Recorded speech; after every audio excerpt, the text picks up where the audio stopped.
A lesson from Abraham Lincoln and Pete Nowak's failures. I start my failure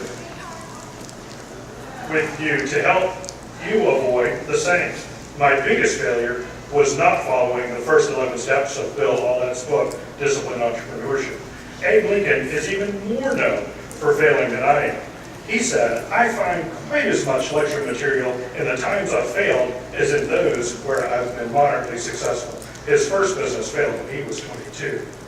Lincoln started with a 5-to-1 ratio of failure to success. At 23, he ran for legislature and lost. He lost his job and didn't get into law school. At 24, he borrowed money to start a business and went bankrupt. It gets better, or worse. Lincoln increased his failure to success ratio 9-to-1. From 27 to 49 years old, his fiancée died. He had a nervous breakdown, and he lost 7 more elections. Like Lincoln, I never quit after failing. As a kid, I designed a pine cone picker, but failed when I couldn't get it back. And when my dad unexpectedly died, I grew his one McDonald's franchise into 6. In 2007, I needed better communications with our 300 employees. My research showed short video messages work best. I partnered to start Avasol and developed a cloud-based learning tool, L3. In 2009, Eureka, communication at last. L3 is a gold mine. We improved performance from training, improved morale, decreased turnover, decreased controllable cost.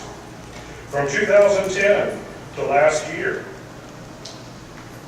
we offered L3 to everyone, restaurants, hospitals, and businesses.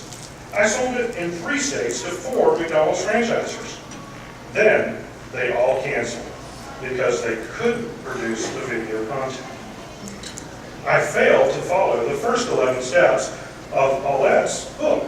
They cover who's your customer and what can you do for him or her. Step 1, segment your market. Which market segment is the best for your product? Step 2, select a beachhead market. Pick the right Goldilocks launch market. Not too big to overwhelm them, not too small so it's uninteresting and not worth the effort. Just right. Step 3, build a customer profile. Develop a detailed description of your typical customer. Make sure your product really meets your customer's needs. Spend the time to develop a well-defined target customer. Step 4, calculate the total addressable market size, or TAM, for your beachhead market. Have a large enough TAM to get positive cash flow, but again, not too big or not too small. Step 5, profile the essential customer characteristics or the persona. Choose one actual potential customer. Build a detailed description of her or him. Everyone on your team must know that persona.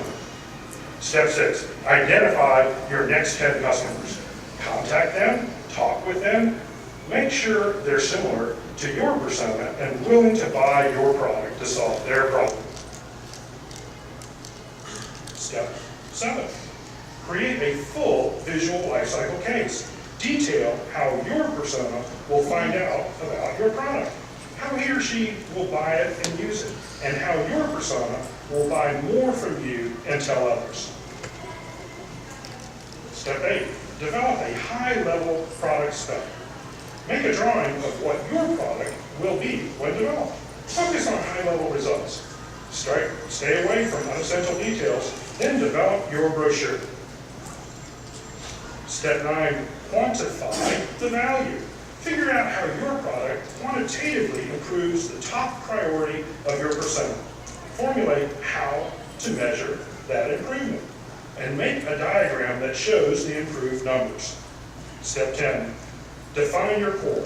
What is your business best at providing customers with their solution? What makes you special? What's your secret sauce? Customer support, lower cost, unique technique.